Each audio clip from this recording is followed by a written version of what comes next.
Hola, aujourd'hui je vais vous parler de l'effet Bohr, qui est un travail issu de Christian Bohr, un médecin qui a décrit les interactions entre l'oxygène, l'hémoglobine et le dioxyde de carbone.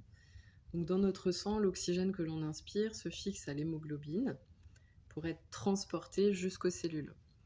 Au fur et à mesure que la quantité de CO2 augmente dans notre corps, donc le CO2 on le connaît puisque c'est le déchet issu de tous les métabolismes du corps.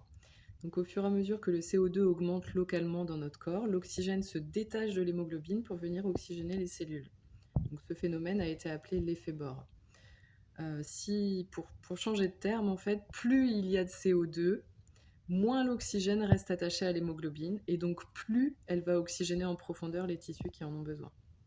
Donc moins on respire, plus on laisse la quantité de CO2 grandir dans notre sang et plus la quantité d'oxygène relarguée aux cellules sera importante. Et donc on aura un meilleur apport en oxygène dans les cellules.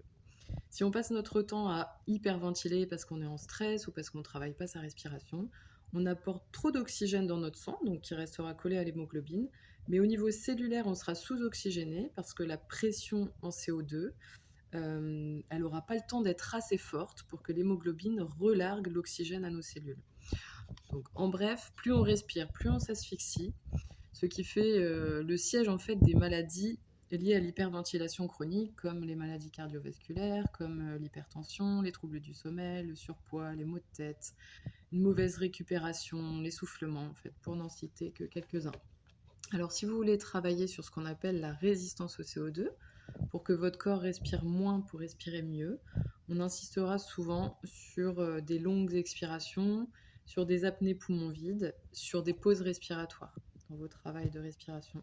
La marche afghane est également un très bon exercice qui consiste à faire des pauses respiratoires pendant que l'on marche. Voilà, j'espère que ça vous a été utile. N'hésitez pas à me laisser des commentaires.